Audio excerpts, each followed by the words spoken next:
ole Zote film network Tlangthianghlim program kan lo thleng le to a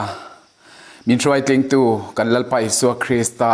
nena amasa in lom thu kan soya tin Zote film network Tlangthianghlim program lo clear tu zong te mon tin le tlang tina zofa ring tu lo clear tu zong te kan lalpa isu Krista mingin du sakna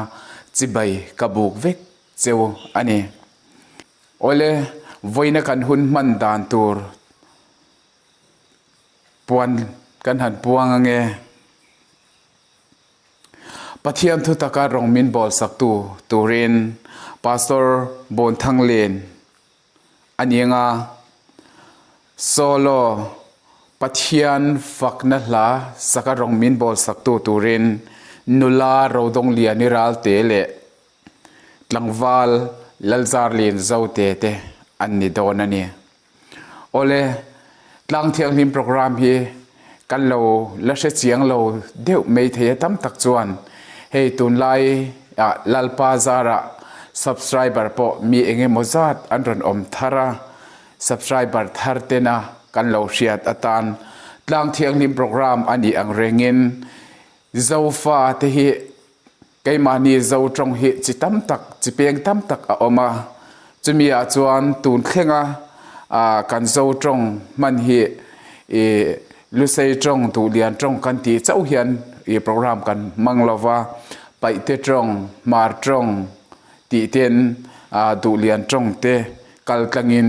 he Tlangthianghlim program hun hi kan mang thin ani chuwang chuan Tlangthianghlim a chuan in ti na om to lova ti ziak ang khan voinia hian Tlangthianghlim program ama hian trong thua hian kan boy lovani chuwang chuan ke ni zo chul chuak zo fa ring tu te hi u naw chul khat kwal kan ni chuwang chuan kan zo trong te hi peng chi sang te hi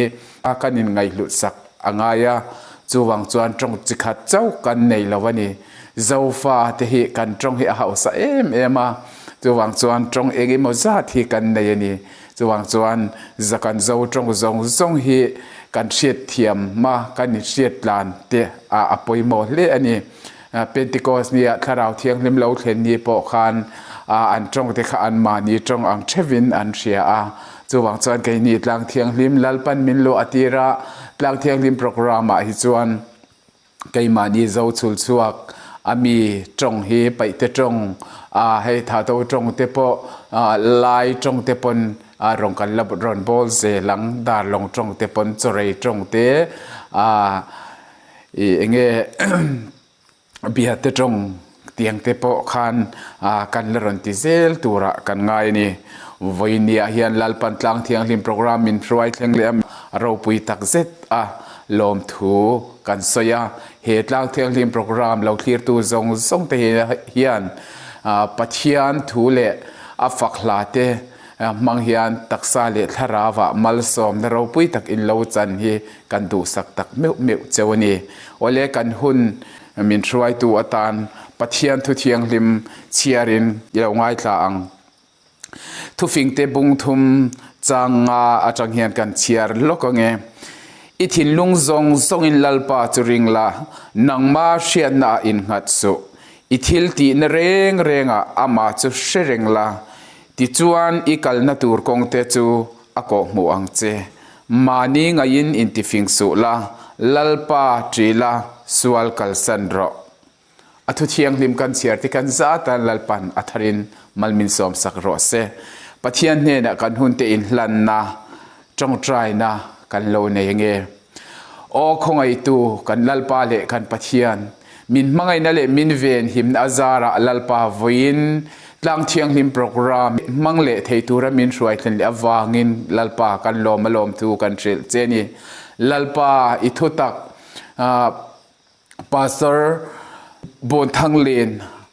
atangin lalpa ithutak ro pui tak kan ngai thla anga chuan ifakhla nula Rodawngliani Ralte le tlangwal Lalzarlien Zote te kaltlangin ithutak le ifakhla lalpa ngai thaturin kanin buat saini heng zong ifakhla te ithu te ifakhla te kan hun zong hilalpa ikut pha ro puya kanin koltira heng ifak lale ithu takte hilalpa longai thatu kan ule naw tlang sang kan ule naw tenalalpa he Zote film network YouTube channel kal tlangalalpa an lo ngai thak na atangin an thin lung an tharau wa lalpa nangin thu han soyang che chandam tro pui lalpa isu hmangthianghlim in chung i khongai na tharin kan dile amen ole tuna chuan pathian fak na hla saturin nula Rodawngliani Ralte ilo song masapot ang o ama hian kathupui ber tihla aron sadonani tuna pathian fakle choi moinan nula Rodawngliani ahun lutak lalpa isua Krista mingin ilo hlanang pathian choi moi degen kathupui ber tihla hoin hlan kade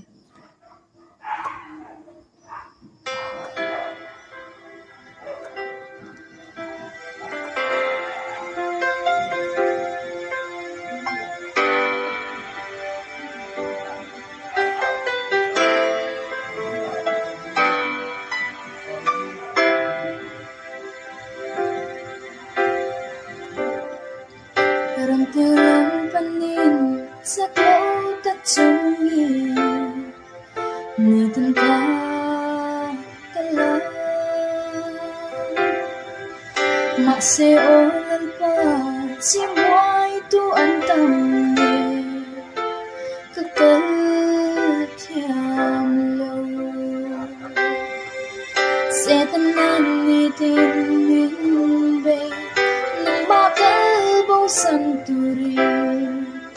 ma se tak lo ber lai pon ka pe nan lo lal pa ni min zel ka ro ta kan ni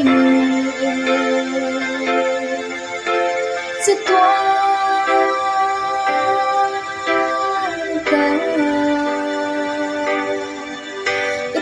na fin na Zote la pai ta ni hey hey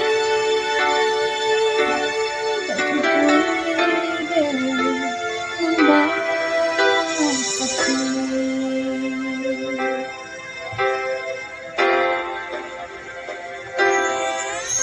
ina ole pa hey hey ku sha lòng thu ca chung thế từng lâu nga đang đi như con mình lâu đủ xin cái xưa đã rong rong tình mi tình che đang chỉ mà se lấy ba năm nghe rõ chuani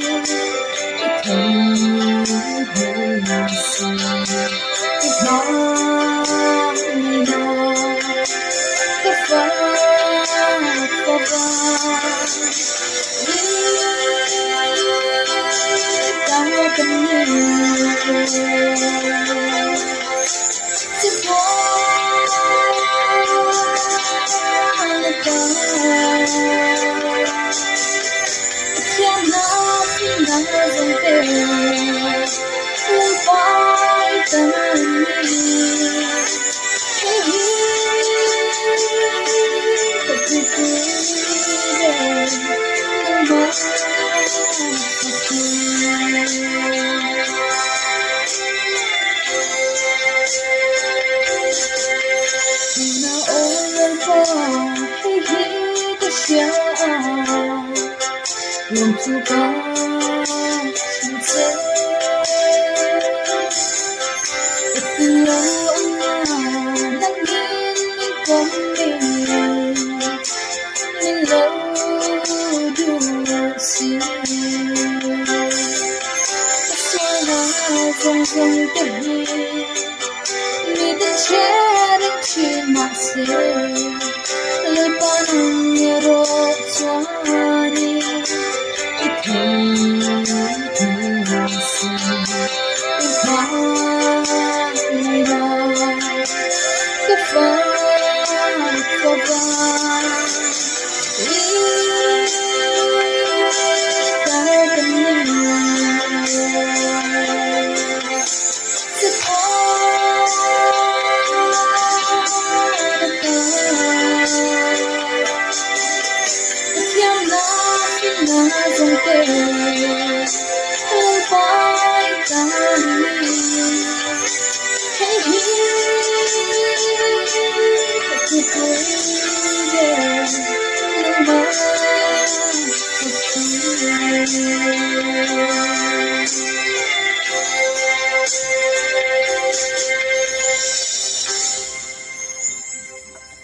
Lalpan halathu ay ring at ading in mamsong pegrosia.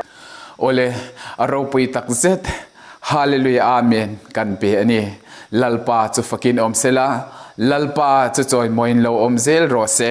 nula Rodawngliani chunga kan lom tak zet zeta he program min ngai poi mo saka ahun hlu tak senga a fakhlate ron hlan theya he rong bol na tlom tak hengai poi mo a rong bol na ro pui tak miron nei saktu nula Rodawngliani kan lome lalpan tam takin arong bol na malmin som saksela malam hun zela po pathian fakle choi moi turin ataksa ahring non o engkim mei lalpan tam takin malso min thruai zel chero se ti in malkan so mani e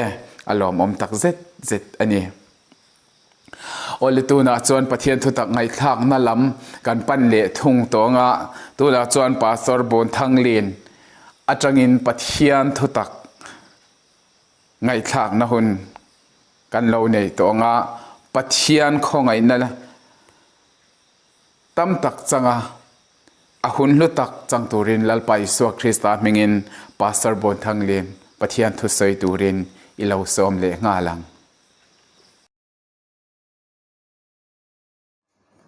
le voizan lalpan hun thami pek noka voizan hun chinchina athutak chanchin train Buonthanglien hun thami petu le hi program mi bu sei pek tu hai kuma le pathin kuma amasan lom thu kai hla voizan hin pat thin thu ngai thain la kai nom chu elal pai su Kristan ai hil ti ding tak chu ti chanchin tha luka bungsom pani chang li le chang athu kha en Buonthanglien ding ninga ta hi pathin thui huni man chinan the khan ke ma ting pang khom kangai tu na le ka lung lu tam tak halo ma chulin voizan hunahin hi thu hi mangin Buonthanglien la ai sarman thu puya ding khomin ti ding tak chu tin thangsu ke no ma chulin voizan hin chu thu chun en Buonthanglien ding ni bokate le pathin thuin ngan na dinga hilun nga le lin la chanchin tha lukazik bungsom pani changlia chun karol hai ka hil che taksa sukluma chu nunga ing khom thonok theitano hai chu ti no ro amirok chu tuam inti ding hil ka te cheu asuk hlum nung khoma hremuna pe theina thunei tu chu ti ro ani ka hil che ama mol chu ti ro lalpa na Tlangthianghlim e hle chan singa atharin mal me som thar pe ro se e hil tang khan hi ti ding tak elal pai su Kristan ami hil hi e thiang tokin ang hil tumeta lungila tong trai jing pumin ami rok chu e he ding masa kai dit chu ti ding tak te hin e taksa khovela alom sunga e thil tri haile hitaka elal pai su Kristan ti ding tak amin chuktir ro ke chu ti daran ang non ti hi chu amasan e dingin kai dita khovela hin mi hrim hain ti zong le misuk na thei tu la kan thokin inveng ei tu la ei taksa misuk na thei tu hai cha then tam tak chun ti kher noin la khom amisuk na tin laun ei invenga amiru gel chu mi hri main ang bong no ei ti zong auma ei ti zong khuman ang no then kha chun ramsa da mai tia then kha chun rul da mai tia rannung da mai tia mi then kha drok chun chok chana lel khom misuk na thei no hai chen khom ei ti boka chuang chu mi hri mai ni a ei ti zong inang no ni ei thil ti khom inang kher no ni amiro gel chu ei ti dan rok chu atlang puina nang vongone ei thil ti zong hai hrim hrim chu ei nei ngam no an ko ma ba family ba pan na yamani an no le in ma tong pu yamani ei ngam ngai no ne chu chu mi hrimin khovela thilum hai ei ti zong hai ei ti dan chu antin na dingin rule ti chun rule amichuk anlawa rule chun hei ngam no rule mu pa le atlansia ankar la deu lakan sakai ti tu chun sakai na suk na tin lawin amu khoma pan nai nekin ankar la danding ngot angai tu chung chu mi hrimin thileti zong hai ne 80 dan chane tulai khovel la iboi pui bekel rileng rat takel khome 80 chu ni takin ka rita amika in lavin then kha chu tul khom song ngam lovin mani self control 80 dim self guarantee dam ayuma ina hayen khuma kholai khom song ngam lovin jail khela sarkarin dana sima munla an thoka hung hai dam public mi pui lai alom hai le in pol nela annole in chimnel taluding rematino in chimnel ding rematino khum tharen meka asan chingle mana kha ri khan mi hrim hai eini alom ta hai dam annole alohim anga alom ta hai lan voi no hai amika in launa le in veng him nain chung chun public distance dam pongin uma dora thilin chok ding khum 2 meter tong chu zat tin bithli khinum ta peya chung chum mi hrimin ei thil ti zong hayan thokin ein veng dan tlang pui chu ei thil ti zong hayan thokin kar suklatin ei suklalak ane atha lomum ei taksa he gorin lekathon pakhanna bungruk chang som pakoyen chun ei taksa hi pathin mi pek ania hi khovela misung na thei tu laka veng him le en kol nan nai na mane na ri na mane aman ding laka thokdamin amisung na thei tu laka thokdamin in veng him chu mi hre mai nei mo phurna ne amiro gel chu voiza na ai hil nom takel ti ding tak nekin lo ti palai ti hi illa ka ti hle bu kane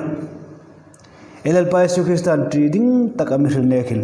lo ti palai ti la man khobela thi dumai elal pai su kristan ching emin amishla taksa sugluma anunga ing khomlo theno chu ti noun la amiru ga chu kahil che taksa sugluma anunga sarau chenkhum shemuna pe thei tu chu ti lem ro ama mo chu ti ro ti ei ni ring tu hain ei thoding tak le voi zana e thil nom chani chulen pathian ti tu hai reng reng chun pathian le cheng mun khat pathian le nai jing sing non an mang lema chule chun khovela thilum khovela 80 zong 80 dan le pathian 80 dan ro khachu an ang no ne ti hi e zukre dingin kai hil sanum bokane le an no le chulai chun eng tinam pathian se 80 tak ni the ta ti dam e lu la question zona ahung mel thi an no le eng tinam pathian chu 80 dan ding ni nga ta pathian chu ati tu han eng tinam hring nunan manga nunan khala ti da me hi question pathum hilung la ahungin langa chu chu toy tin e thiang tokin angril tumeita le pathin ti tu in dik tak chun pathin ti taka nei tu chun ama pathin in lal tak ni na rorel na achela a hring nun po po control tu din pathin a hring nuna alang luta chuding chun mi hriam ting pangin thoding e nei via min pathin ro pui ji hrita pathin thil tho thei ji hrita pathin ama ing kima thunei tu dingin adita apo matul via chule chun pathin ti taka nei tu hai chun an nun pum pui kha pathin ta dingin anin hlana pathin le kar nei dinga anti lema an nun control tu kha pathin ani tak lein pathin ti dan le an nun ai lel tak ani ti tak thu khan nun an mang ta lemani ring tu masa lo fe ta hai da ko hrana pa lo ni tak hai ring tu pasal tha krista pasal tha ai ti hai po po ing leya krista minga ma taran chang ai ti chun khovel thil hai tium tak takel in thina le ning dena dam anno le soisakna dam sugrinung na dam tam tak tur hai sin laham ani tri tak pathin ani tak lein khang thil hai le khan ani tri lem pathin ani tak lein chulchin annun control tu pathin ani tak lein chulein krista ta din pathin ta ding hringnun anlo lan ngam hi le ni chulein voizan hin una dit takai inuna khan tu manlal taka i hringnuna khan i mitri taka voisunak ei khovel mi chimvel tu hriamane ei tidim anole pathin hi ri hai le khovela thilum hai chun ching takin ei bible juktim langa khare pathin ti makhan amirila taksa sugluma anunga ing khomlo theno tu tinoro tin elal pai su krista chana min fuya amiru ga anoye juk enno chun chang ngana khan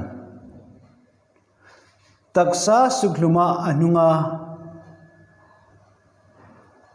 tharau ngai e tharau khom hrem muna pe the tu chu tilem ro ama mol chu ti ro tin elal pai su kristan amin chu tiran chu ti chun ring tu pathin na wa in book ta khovel lan thoka the thla ga umta ain ngai sandam na chamta mi ping thar dik tak ani chun isu lalle sandam tu apom hai ta ding chun ei ti ding tak cha ei pa pathin ani no mane chile chun khovel a thiluma khom ti zong lo nei lakin la khom chune ka ai ti dem ding le ai za lem ding le ai athui oi lem ding le ai nun pumpui mikhal pek tu ding chun ai pathin hi ani ti hi boja le re nom chune chulin pathin tri tu indik tak chun pathin ta ding ringum takin thil dang po po ne ka a hring nu na dingin pathin a tlanglem tak lein chu pathin thu chang pe chun a hring nun a khal lem ta pathin bu na tlei thi no a pathin bu a hring nun mang chu angam no a ati lema chulen voizana hi pathin thu ngai thla tu hai po po ei rengelin ring tu hai hi khovela ei cham sungin ti zong lo nei lakin la khom ei pathin thu namin chuk tir takel chat chune ka ei ti lem ding chu ei taksa suk na thei chu ni lovin ei tharau chen hrem huna pe thei tu ei pathin ring hi ti lem ding ei pathin thu chu namin chuk tiren chule chen unaw de dum tak mani singa ei nun hi sutin la nom bom de nang le kei ai tu lai khovel tong me ga hin pathin thil sim hai trilem le poisalem ma ring nun elo mang palemam asim tu nekin athil sim hai elo trilem palelam in ngai tu chingin la nom tak jetelane in kim chunga thunai tu le rorel tu le thot thil tho thelim betu nisia amirok chu asim tu le thil tho thelim tu ne ka athil sim le e taksa sukna the tu hai ei poisalem an chun milung sidum tak ninge pathin now in tin disi pathin tri tu ti intisia miracle chu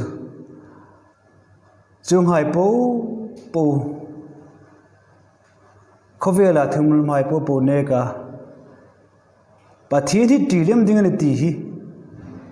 kheching tu in ngai ta si hain khovela thilum hai ama ne kin tilemin poisalem ei ti hi in laum tak jetane hebrai bung li chang som pani en chun hi hin amilo hila pathin thu chu angeya ko nam ngai to ning nei khomin angai lema thringle le tharau du le chang hai tin hai koidal hilin aum theya lungri le ngai tu na le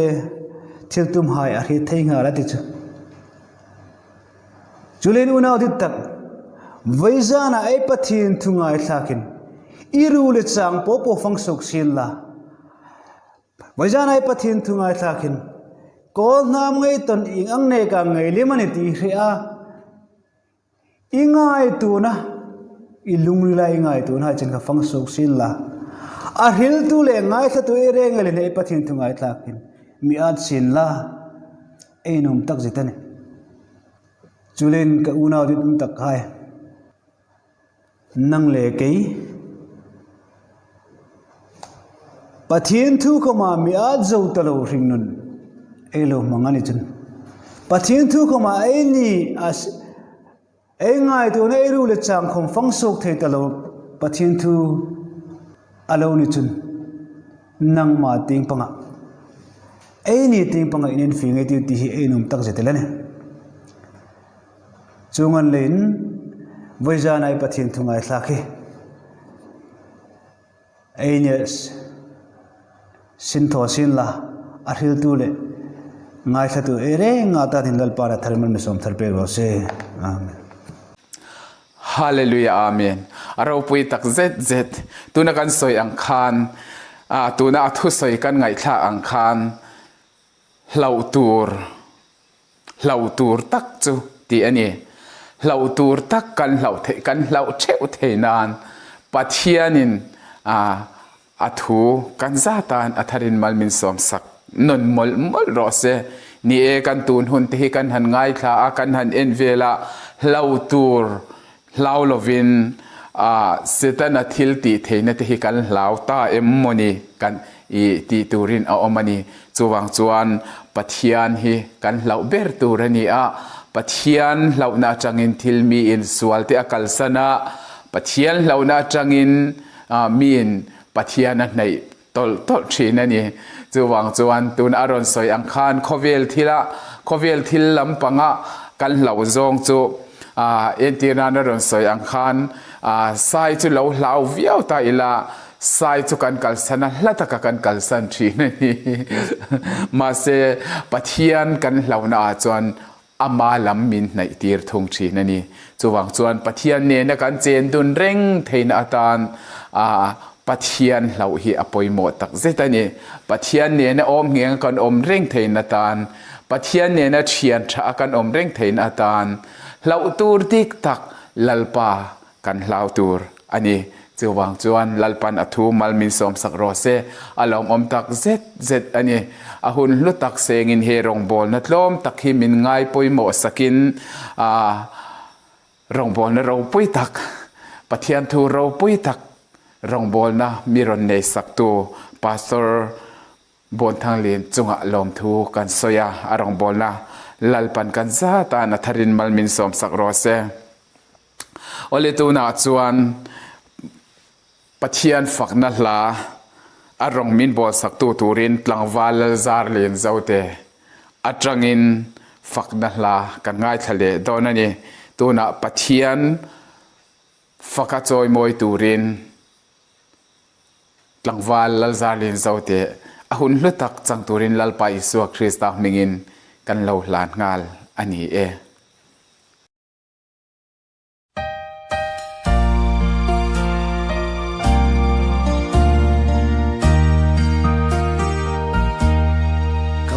lung ril su in tim lung kha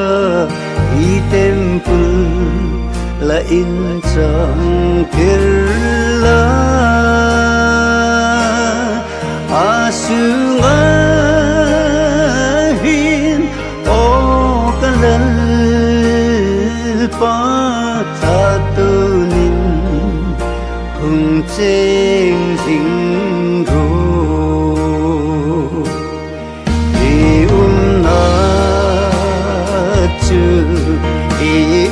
na chu ta tu lom na nam chang ta na chu na chu ta tu lom na nan chang ta o voi khờ địch in mưa in la voi khát địch nắng mù in la khô về môi na phô phô nê kin aleza in i môi lên in bên có thì in bên có thì nắng mơ lệ trên rình đình in bên có thì in bên có thì nắng mơ lệ trên rình đình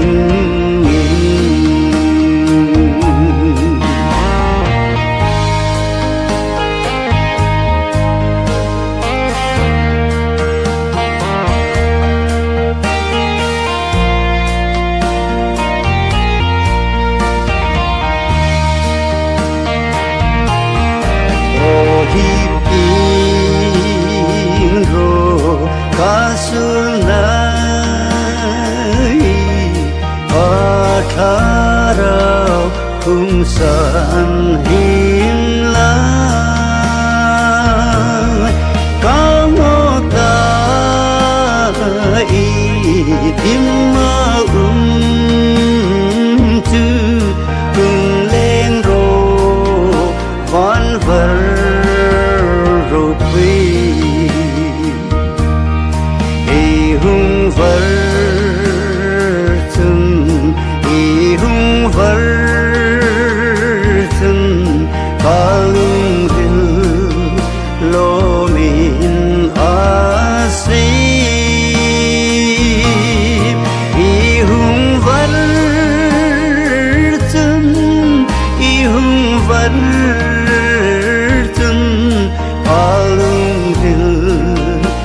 asi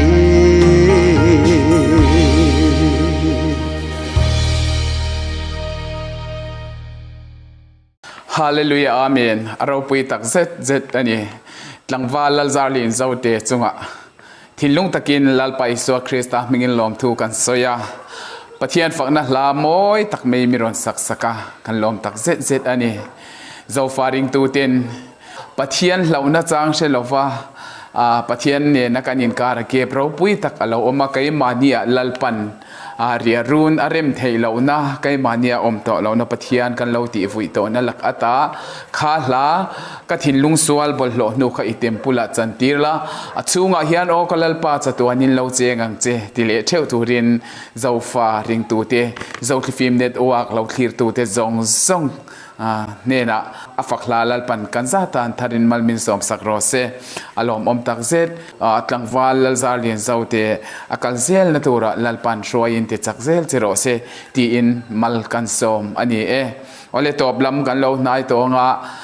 kar thar hunruat te ka puanna kan nei nga pathian khongai na zara Tlangthianghlim program chunjam le the kan om ani chuan pathian thutaka rong min bol saktu turin pu thau kam khobung in pathian thutak ka rong bol na miron nei sakanga pathian fakle choi moina fakna la miron sak tu turin airin ramdin moi le mingsang lur infimate te anni don ani ole kale hunruate lim taka program kan man le theu the na turin pathian ne na te tong train kan lo in kol tirin kan lo deal theu donya ole kale cholni le a pathian khongai na zar hlim taka Tlangthianghlim program in mulea Tlangthianghlim program mang le theu thei turin du sakna kanin hlan mol ani kanin mole ma zong chibei mangtha ba bai vek ole